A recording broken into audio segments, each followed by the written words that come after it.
महिषासुर मारण सगत वारण धर विकराल, कोप खडग धारण करी कारण असुरांकाल।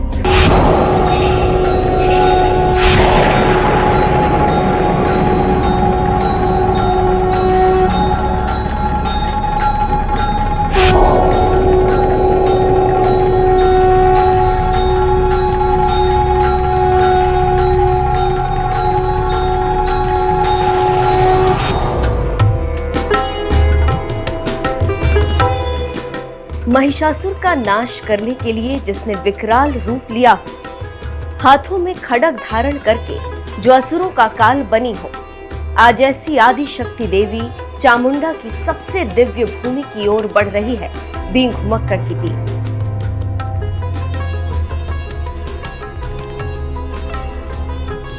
यह है दक्षिण भारत के राज्य कर्नाटक का वो शक्तिपीठ जिसे दुनिया चामुंडेश्वरी मंदिर के नाम से जानती है। वही देवी जिनकी एक झलक पाने से इंसानों के दुख दूर हो जाते हैं, वही चामुंडा देवी जिन्हें देखकर पापी भी थर थर कांपते हैं, वही चामुंडेश्वरी जिनके आगे प्रधानमंत्री भी शीश नवाते हैं।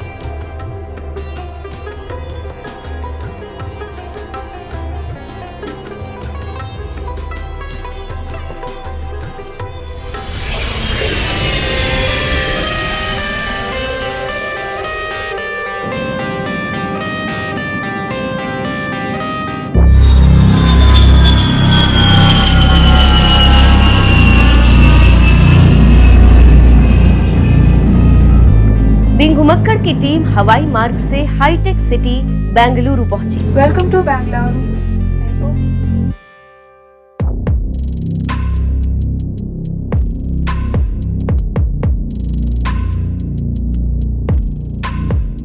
यहां से करीब 140 किलोमीटर दूर है ऐतिहासिक शहर मैसूर।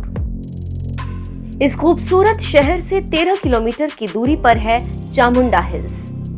इस पहाड़ी से पूरे मैसूर शहर के दीदार होते हैं। यहाँ लोग घुमक्कड़ी के साथ साथ देवी दर्शनों को भी पहुंचते हैं। इस कारण उनके एक पंथ दो काज हो जाते हैं। बरसात के मौसम में यहाँ से देखने पर शहर की खूबसूरती काफी बढ़ जाती है। इसी पहाड़ी के सबसे आखिरी छोर पर विराजी हैं चामुंडेश्वरी देवी।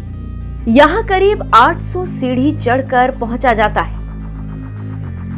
जैसे ही आप पहाड़ी के सबसे ऊपर पहुंचते हैं तो एक 7 मंजिला गोपुरम नजर आता है, जिसकी ऊंचाई करीब 40 मीटर है।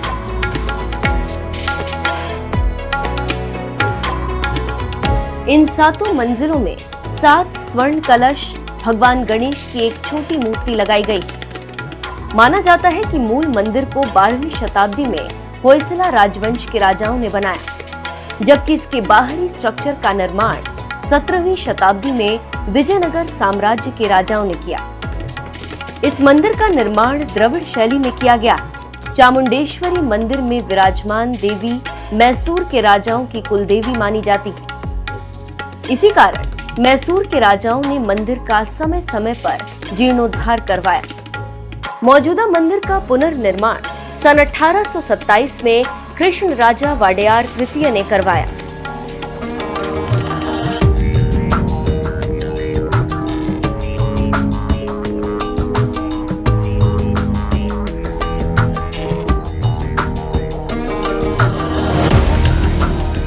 अब मंदिर का पौराणिक महत्व भी जान लीजिए। इस मंदिर को देवी सती के 51 शक्तिपीठों में एक माना जाता है। मान्यता है कि इसी स्थान पर सती के बाल गिरे थे। मान्यता ये भी है कि इसी पहाड़ी पर देवी चामुंडा ने महिषासुर नाम के राक्षस का अंत किया। दरअसल महिषासुर को ब्रह्मा जी से वरदान मिला था कि उसकी मृत्यु देवताओं के हाथों नहीं होगी, ना ही उसे मानव मार सकते, उसे सिर्फ स्त्री रूप ही मार सकता है। इसीलिए उस दैत्य ने देवताओं और ऋषि मुनियों पर अत्याचार शुरू कर दिया। तब देवताओं की गुहार पर देवी दुर्गा ने चामुंडा का अवतार लिया। अंत में देवी चामुंडा ने महिषासुर का सिर काटकर धरती और देवलोक दोनों में शांति फैलाई। प्राचीन काल में इस क्षेत्र को क्रौंचपुरी के नाम से जाना जाता था। इसी वजह से इस स्थान का एक नाम क्रौंच पीठम भी है।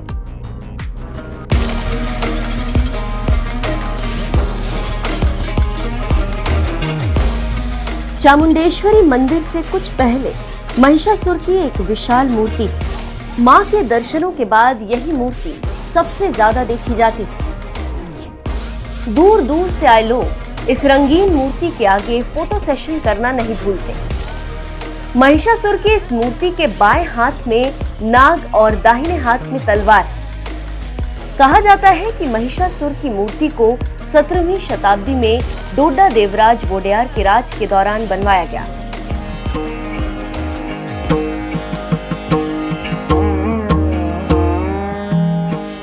चामुंडेश्वरी मंदिर सुबह 7:30 बजे से दोपहर 2 बजे तक और दोपहर 3:30 बजे से रात 9 बजे तक खुला रहता है। मंदिर में सुबह 6 बजे से 7:30 बजे तक और शाम 6 बजे से 7:30 बजे तक आरती का समय तय है।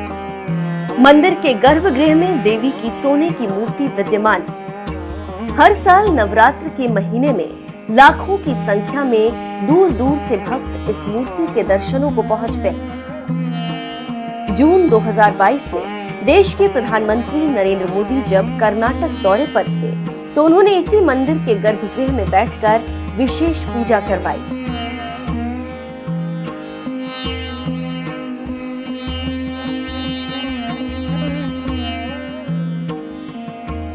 चामुंडी हिल्स में चामुंडेश्वरी देवी महिषासुर की प्रतिमा के अलावा एक और अद्भुत स्थान देखने के लिए, वो है नंदी महाराज की मूर्ति। ये भारत के तीसरे सबसे बड़े नंदी महाराज हैं। नंदी की इस मूर्ति को करीब 350 साल पहले एक काली ग्रेनाइट की विशाल शिला को तराश कर बनाया गया। इसके निर्माण का श्रेय भी डोडा देवराज वोडेयार को जाता है। नंदी महाराज की ऊंचाई करीब 16 फीट और लंबाई करीब 24 फीट है। चामुंडी हिल्स में नंदी की प्रतिमा एक खुले मंदिर के तौर पर पूजी जाती है। लोग नंदी महाराज की क्लॉकवाइज परिक्रमा करते हैं। चामुंडी हिल्स में एक साथ 3 स्थान देखने के बाद आप वहां से 13 किलोमीटर दूर मैसूर पैलेस भी पहुंच सकते हैं।